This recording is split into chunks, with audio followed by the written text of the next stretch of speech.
Bonjour à tous les esprits curieux et bienvenue dans ce nouveau voyage intellectuel. Aujourd'hui, nous allons explorer une idée qui pourrait bien transformer votre perception de votre propre voix intérieure, celle qui vous dicte ce qui est juste et ce qui est faux. Préparez-vous, car nous allons déterrer un secret millénaire qui résonne encore en chacun de nous. Vous êtes-vous déjà demandé d'où venait réellement votre conscience? Et si je vous disais que les règles profondes qui guident votre moralité ne sont pas entièrement les vôtres? Et si je vous révélais quels sont l'écho d'une bataille d'idées commencée il y a plus de 4000 ans dans les déserts de l'ancien Proche-Orient? Ça semble incroyable, n'est-ce pas? Alors, suivez-moi, car aujourd'hui, nous allons décoder les deux grandes forces qui ont façonné notre boussole morale. D'un côté, les codes légaux rigides de la Mésopotamie. De l'autre, la voie révolutionnaire de la conscience, née dans l'ancien Israël. Ce choc des mondes est l'origine secrète de votre sens de la justice. Avant de commencer, je voulais vous dire un mot sur les images que vous voyez. Pour donner vie à cette narration, j'ai utilisé des outils d'intelligence artificielle pour les générer. Considérez-les comme une toile, une manière d'illustrer les idées et l'atmosphère de ce que je vous raconte. Elles ne seront pas toujours une représentation exacte ou littérale, mais plutôt un accompagnement visuel pour que vous puissiez laisser libre cours à votre imagination avec moi. J'espère de tout cœur que vous apprécierez. Notre voyage commence en Mésopotamie, le berceau de la civilisation, sur les terres fertiles entre le Tigre et l'Euphrate. Ici, dans des villes comme Babylone, la vie était complexe, bruyante et souvent chaotique. Pour instaurer l'ordre, ils avaient besoin de plus que de la simple force. Ils avaient besoin de règles claires et écrites. Imaginez un monde sans loi écrite, un endroit où la justice dépendait du caprice d'un roi ou du plus fort. Les Mésopotamiens furent parmi les premiers à dire « ça suffit ». Ils comprirent que pour qu'une société prospère, les règles devaient être connues de tous et appliquées de manière cohérente. Une idée révolutionnaire. Et c'est ainsi que naquirent les codes légaux. Le plus célèbre d'entre eux est, bien sûr, le code d'Hammurabi. Mais il ne fut pas le seul. Avant lui, d'autres rois comme Ur-Nammu avaient déjà élaboré des listes de lois pour gouverner leur peuple. Ce n'était pas seulement de la bureaucratie, c'était la première grande tentative de l'humanité pour créer une société juste et prévisible. Pensons au code d'Hammurabi. Ce n'est pas seulement une liste de punitions. C'est un portrait fascinant de leur société, gravé sur une imposante stèle de pierre, visible de tous. Le roi Hammurabi est représenté recevant les lois du dieu soleil, Shamash, le dieu de la justice. Le message était clair, ce ne sont pas mes règles, ce sont des lois divines. Beaucoup de gens le réduisent à la fameuse loi du talion, l'œil pour œil, dent pour dent. Et oui, cette partie existe, mais c'est une simplification. Cette loi, qui nous semble brutale aujourd'hui, était à l'époque une avancée. Elle limitait la vengeance. On ne pouvait pas tuer toute une famille pour un œil. La rétribution devait être proportionnelle au crime. Mais le code allait bien plus loin. Il régulait les contrats commerciaux, les salaires, les héritages et même la négligence médicale. Si un architecte construisait une maison qui s'effondrait et tuait le propriétaire, l'architecte était exécuté. C'était un système qui exigeait responsabilité et qualité dans le travail. Le fondement de la morale mésopotamienne était son extériorité. Le bien et le mal n'étaient pas une question d'intention ou de conscience. Ils étaient une question d'action et de conséquences publiques. Ce qui importait, c'était ce que vous faisiez et comment cela affectait l'ordre social, pas ce que vous ressentiez ou pensiez intérieurement. Si vous respectiez la loi, vous étiez une bonne personne. Si vous la transgressiez, vous étiez mauvaise. Il n'y avait pas de nuance de gris. La moralité était un contrat social visible et tangible, gravé dans la pierre. Votre valeur en tant qu'individu se mesurait à votre conformité au code. Un système clair, mais aussi rigide et sans place pour la compassion ou le repentir. Cependant, ce n'est pas toute l'histoire de la sagesse mésopotamienne. Aux côtés des lois des rois, existait un autre courant de pensée, plus personnel et quotidien. Je me réfère à la littérature sapientielle, c'est-à-dire les proverbes et les conseils qui se transmettaient de génération en génération. Si les lois étaient le système d'exploitation de la société, les proverbes étaient les applications pour la vie quotidienne. C'étaient de petits fragments de sagesse, l'équivalent des tweets ou des mèmes d'aujourd'hui, conçus pour être mémorisés et partagés. Les archéologues ont trouvé des milliers de tablettes avec ces joyaux de sagesse pratique. Écoutez ce proverbe sumérien, l'amitié dure un jour, la parenté dure toujours. Ou celui-ci, mais qui mange trop ne peut dormir. Il sonne étonnamment moderne, n'est-ce pas? Il ne parle ni de Dieu ni de roi, il parle de l'expérience humaine universelle, des petites vérités que nous reconnaissons encore aujourd'hui. Ces proverbes nous montrent une couche plus profonde de la mentalité mésopotamienne. Ils révèlent une préoccupation pour le caractère, la prudence et la bonne réputation. Un conseil babylonien avertissait « N'épouse pas une prostituée dont le mari est le monde entier ». C'est un conseil pratique basé sur l'observation du comportement humain.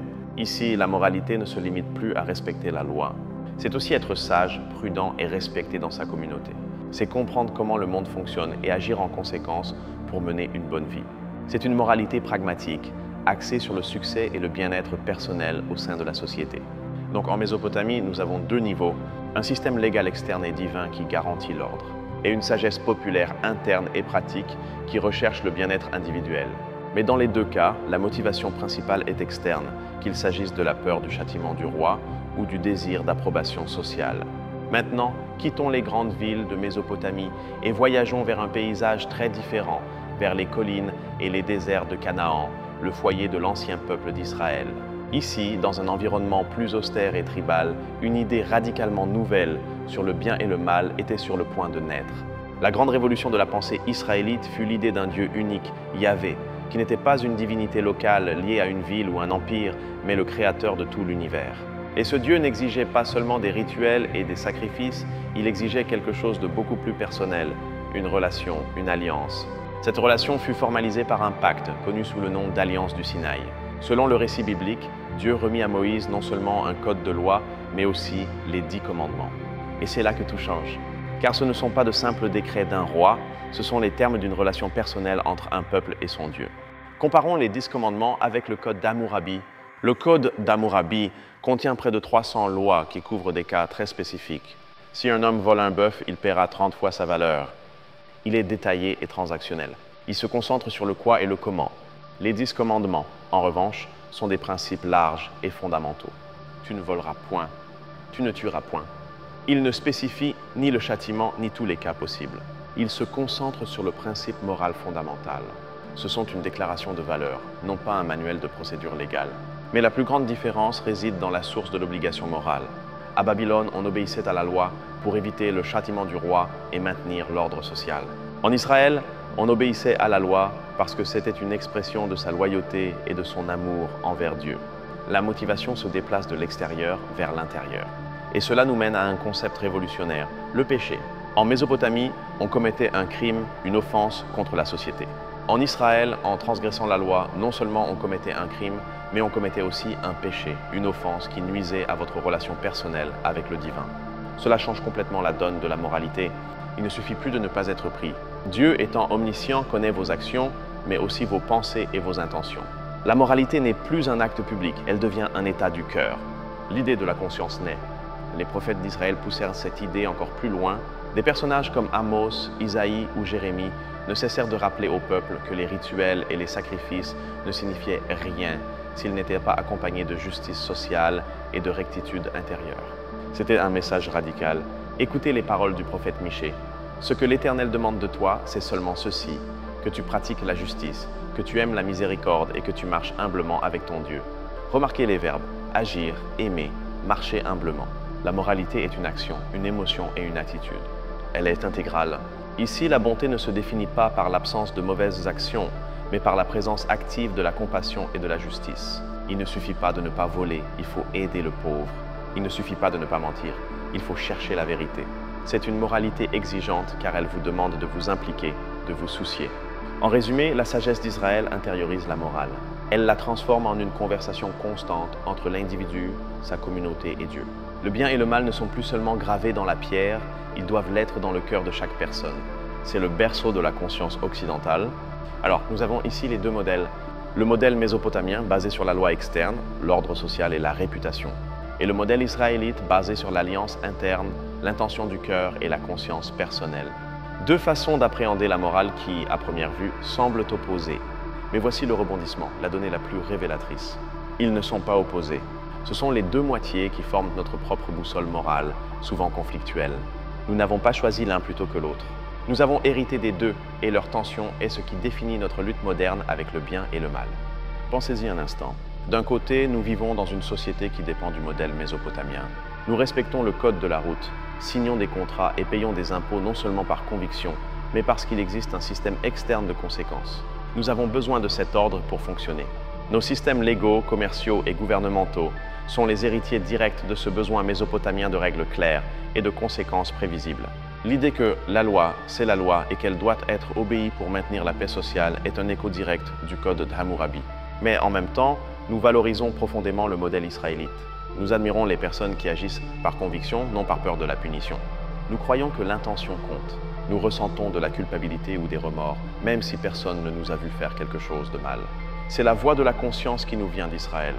Lorsque nous parlons de droits de l'homme, de justice sociale ou de protéger l'environnement par responsabilité morale, nous canalisons l'esprit des prophètes. Nous disons qu'il y a des principes plus élevés que la simple loi écrite ou le bénéfice personnel. Nous faisons appel à une conscience partagée. Notre vie quotidienne est une négociation constante entre ces deux forces antiques. Au travail, nous suivons les règles de l'entreprise, le modèle mésopotamien. Mais dans notre vie personnelle, nous aspirons à être loyaux, compatissants et honnêtes, le modèle israélite. Et parfois, ces deux mondes se heurtent. Le débat sur la justice ou l'injustice d'une loi est un débat entre Mésopotamie et Israël. La loi peut être légale selon le modèle mésopotamien, mais notre conscience, selon le modèle israélite, peut nous dire qu'elle est immorale. Et cette tension a été le moteur de presque toutes les grandes réformes sociales de l'histoire. Donc la voix dans votre tête n'est pas une seule voix. C'est un dialogue, un écho de milliers d'années. C'est le pragmatisme d'un roi babylonien dialoguant avec l'idéalisme d'un prophète juif. Et comprendre cela, c'est nous comprendre nous-mêmes de manière beaucoup plus profonde et complète. La sagesse du désert nous a offert les deux piliers de notre éthique. Elle nous a enseigné qu'une société a besoin d'ordre, mais aussi qu'une personne a besoin d'un but moral. Elle nous a donné le langage des droits et des responsabilités, de la loi et de la grâce, du crime et du péché. Nous ne sommes pas les héritiers d'une seule tradition, mais de l'incroyablement fertile dialogue entre elles. Notre capacité à créer des systèmes de justice complexes et, en même temps, à ressentir une empathie profonde pour un étranger naît de cette dualité. C'est notre héritage de l'ancien Proche-Orient. Ainsi, la prochaine fois que vous sentirez ce pincement de culpabilité, ou que vous vous indignerez face à une injustice, ou simplement que vous déciderez de suivre une règle même si personne ne vous voit, souvenez-vous d'où cela vient. Ce n'est pas seulement de l'éducation ou de la culture, c'est un code génétique moral vieux de 4000 ans. Le désert nous a enseigné que pour survivre, nous avons besoin de règles claires comme le jour. Mais il nous a aussi enseigné que pour vivre pleinement, nous avons besoin d'une boussole interne qui pointe vers la justice et la miséricorde, même dans la nuit la plus sombre. Et c'est cet équilibre que nous recherchons encore aujourd'hui. Nous avons vu comment les lois mésopotamiennes recherchaient l'ordre externe à travers des règles et des conséquences claires. L'objectif était une société stable et prévisible, où chaque action avait une réaction connue. La justice était une formule mathématique appliquée à la communauté.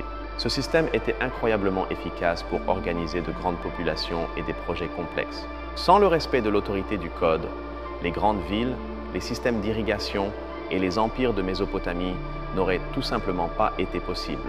L'ordre était la clé de leur survie et de leur prospérité. D'autre part, la sagesse israélite, née dans un contexte plus tribal et nomade, s'est concentrée sur la cohésion interne du groupe. La survie ne dépendait pas d'une bureaucratie, mais de la confiance mutuelle et de la loyauté envers un ensemble de valeurs partagées, incarnées dans leur relation avec Dieu. L'idée que chaque individu a une responsabilité morale directe était fondamentale. On ne pouvait pas se cacher derrière la loi ou la société. Vos actions, pensées et omissions étaient une affaire personnelle entre vous et le divin. Cela favorisait un fort sentiment de responsabilité individuelle. Pensons à la différence dans le concept de justice. Pour un Babylonien, la justice était la correcte application de la loi pour restaurer l'équilibre social. Si un voleur rendait ce qui était volé et recevait sa punition, la justice était accomplie. L'affaire était classée. Pour un prophète israélite, la justice était bien plus que cela. C'était un état continu de rectitude. Elle incluait le fait de prendre soin de la veuve, de l'orphelin et de l'étranger. La justice n'était pas un événement, c'était une façon de vivre. Il ne suffisait pas de ne pas faire le mal, il fallait rechercher activement le bien pour les autres. Cette tension entre la justice en tant que procédure et la justice en tant que vertu reste le noyau de nombre de nos débats légaux et éthiques actuels. Dans quelle mesure la loi doit-elle se concentrer sur le châtiment et la rétribution? Et dans quelle mesure sur la réhabilitation et la justice restaurative? Même la manière dont nous racontons les histoires reflète cet héritage. Les épopées mésopotamiennes, comme celle de Gilgamesh, explorent la lutte de l'homme contre son destin et les limites imposées par les dieux. C'est une lutte externe contre des forces incontrôlables. Les histoires bibliques, en revanche, se concentrent souvent sur la lutte interne des personnages. La lutte de Jacob avec l'ange, l'épreuve de foi d'Abraham, la culpabilité et le repentir du roi David. Le vrai drame est celui qui se déroule au sein de l'âme humaine. Notre amour pour les histoires d'anti-héros qui luttent avec leur propre morale, pour les drames psychologiques et les récits de rédemption, est un héritage direct de la tradition israélite qui nous a appris à regarder vers l'intérieur, à explorer l'univers complexe de la conscience. Pendant ce temps, notre goût pour les thrillers judiciaires, les histoires de détectives qui résolvent des crimes et les récits où l'ordre est restauré à la fin répondent à ce besoin mésopotamien de voir le système fonctionner, de voir le chaos contenu par la loi et la raison. Le proverbe mésopotamien conseillait « Ne choisis pas de femme lors d'une fête ». C'est un conseil pragmatique, basé sur l'observation pour éviter un mauvais résultat. Il cherche la stabilité et l'ordre dans votre vie personnelle. C'est une sagesse externe. Le livre des Proverbes dans la Bible, en revanche, dit « Un cœur joyeux est un bon remède, mais un esprit abattu dessèche les os ». Ici, l'accent n'est pas mis sur le résultat, mais sur l'état interne. La source du bien-être ou du mal-être est en vous. Quand nous utilisons des applications pour mesurer notre productivité et optimiser nos routines, nous agissons à la manière mésopotamienne. Nous cherchons un système externe pour ordonner notre vie. Quand nous pratiquons la méditation ou allons en thérapie pour comprendre nos sentiments, nous agissons à la manière israélite. Nous cherchons l'ordre interne. Cette dualité n'est pas une faiblesse, c'est notre plus grande force. Elle nous permet de construire des sociétés complexes et stables, tout en nous dotant de la capacité de les remettre en question et de les améliorer à partir d'une conviction morale interne. L'une sans l'autre est incomplète. Une société basée uniquement sur la loi externe, sans conscience, se devient une tyrannie oppressive. Les règles sont respectées par peur, non par conviction, et l'innovation et la compassion se flétrissent. Le système devient plus important que les personnes qui le composent. D'autre part, une société basée uniquement sur la conscience individuelle, sans loi externe qui la structure, peut tomber dans le chaos. Si la morale de chaque personne est son unique guide, les accords deviennent impossibles et la coexistence se fracture à la première différence d'opinion. Notre génie en tant que civilisation a été de maintenir ces deux forces dans un dialogue constant, parfois tendu, parfois harmonieux. Le code légal de la Mésopotamie nous a donné le matériel pour la civilisation. La voix de la conscience d'Israël nous a donné le logiciel pour l'humanité. La prochaine fois que vous lirez une nouvelle sur un nouveau projet de loi ou un débat sur l'éthique, rappelez-vous que ce n'est pas nouveau. Vous assistez au dernier chapitre d'une conversation qui a commencé il y a des millénaires dans les sables du désert entre des scribes qui gravaient des lois dans l'argile et des prophètes qui écoutaient une voix dans leur cœur. Comprendre cette origine duale de notre morale nous rend plus sages. Cela nous permet de comprendre pourquoi nous nous sentons parfois en conflit, pourquoi nous aspirons autant à la liberté qu'à la sécurité, pourquoi nous valorisons le système mais admirons le rebelle qui le défie pour une cause juste. Cet héritage n'est pas seulement de l'histoire, c'est un outil pour naviguer dans notre présent. Il nous aide à analyser les problèmes sous deux perspectives. Quelle est la règle externe et quelle est l'obligation interne? Souvent, la solution la plus sage se trouve dans l'équilibre des deux. La prochaine fois que vous devrez prendre une décision difficile, essayez cet exercice. Demandez-vous, que dirait la loi d'Hammurabi à ce sujet? C'est-à-dire, quelle est l'action qui maintient l'ordre et respecte les règles? Et ensuite, demandez-vous, que dirait un prophète comme Isaïe? Quelle est l'action la plus compatissante et juste? Vous n'obtiendrez pas toujours une réponse facile. En fait, rarement le ferez-vous. Mais en posant ces deux questions, vous activerez le spectre complet de votre héritage moral. Vous participerez consciemment à l'ancien dialogue qui nous a fait humains. La sagesse de la Mésopotamie nous a donné la civilisation. La sagesse d'Israël nous a donné l'âme. Et l'histoire de l'Occident a été la tentative de construire un foyer où les deux puissent prospérer. Un corps de loi juste habité par un esprit de compassion. C'est pourquoi la voix que vous entendez en vous n'est pas simple, parce que son origine ne l'est pas. C'est une symphonie complexe avec les notes graves et ordonnées de la loi et les mélodies aiguës et passionnées de la conscience. Apprendre à l'écouter est le grand défi de la vie. Au final, l'héritage de l'ancien Proche-Orient est un rappel que nous ne sommes pas des êtres unidimensionnels. Nous sommes des créatures d'ordre et de passion, de communauté et d'individualité, de raison et de foi. Notre moralité est le reflet de cette belle et complexe dualité. Ainsi, la prochaine fois que vous serez confronté à un dilemme éthique, souvenez-vous de la stèle d'Hammurabi et des collines de Judée. Vous n'êtes pas seul dans votre doute. Vous faites partie d'une conversation millénaire qui cherche à répondre à la question la plus fondamentale de toutes. Comment devons-nous vivre ensemble? Réfléchissons un peu plus sur les proverbes. En Mésopotamie, beaucoup d'entre eux avaient un ton cynique ou résigné. Le pauvre s'endette, puis il s'inquiète. C'est une observation froide de la réalité, une leçon sur la façon dont le monde fonctionne, pas sur la façon dont il devrait fonctionner. En revanche, dans le livre des Proverbes d'Israël, le ton est souvent porteur d'espoir et didactique. Celui qui est généreux prospérera, celui qui désaltère sera désaltéré. Il y a une croyance sous-jacente que l'univers moral est équilibré et que les bonnes actions ont de bonnes conséquences. Cette différence est essentielle. La sagesse mésopotamienne vous enseigne à naviguer le monde tel qu'il est. La sagesse israélite vous inspire à transformer le monde en ce qu'il devrait être. L'une vous donne une carte, l'autre vous donne une boussole. Nous avons besoin des deux pour notre voyage. Pensons au concept du futur. Pour la mentalité mésopotamienne, le futur était en grande partie une répétition du passé, un cycle. L'objectif était de maintenir l'ordre et la stabilité face au chaos toujours menaçant. Il s'agissait de préservation. La mentalité prophétique d'Israël a introduit une idée linéaire et téléologique du temps. L'histoire avançait vers un objectif, vers un futur de justice et de paix. Cela créait une obligation morale d'agir dans le présent pour aider à construire ce futur meilleur. Il s'agissait de progrès. Notre société moderne vit immergée dans cette idée de progrès, la croyance que nous pouvons et devons améliorer le monde. Cette idée, que nous tenons pour acquise, a ses racines dans cette conception israélite de l'histoire comme une mission morale, non comme un simple cycle. Quand nous parlons d'être du bon côté de l'histoire, nous utilisons, sans le savoir, un concept profondément enraciné dans la théologie de l'ancien Israël. Nous partons du principe que l'histoire a une direction morale, un concept étranger à la mentalité d'un scribe babylonien. Même la manière dont nous gérons l'échec est influencée par ces deux traditions. Le modèle mésopotamien voit l'échec comme une conséquence d'une mauvaise action ou d'une mauvaise planification. C'est une erreur dans le système qui doit être corrigée. Le modèle israélite introduit le concept du repentir et du pardon. L'échec n'est pas seulement une erreur, c'est une opportunité de croissance morale. L'acte de reconnaître l'erreur, de se repentir et de changer de cap a une valeur intrinsèque. L'échec peut être rédempteur. Notre culture est obsédée par les deuxièmes chances et les histoires de dépassement de soi. Cette idée que l'on peut se réinventer après un échec moral est un héritage direct de la tradition prophétique qui croyait en la capacité humaine de revenir sur le droit chemin.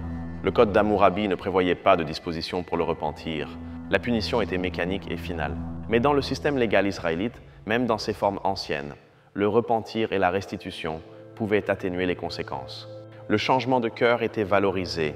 Ainsi, lorsqu'une entreprise s'excuse publiquement pour une erreur, elle agit dans un cadre mésopotamien, tentant de restaurer l'ordre et la confiance publique. Mais lorsqu'un individu demande pardon à quelqu'un qui l'a blessé, cherchant une réconciliation sincère, il agit dans un cadre israélite. La loi externe nous protège des autres. La conscience interne nous protège de nous-mêmes.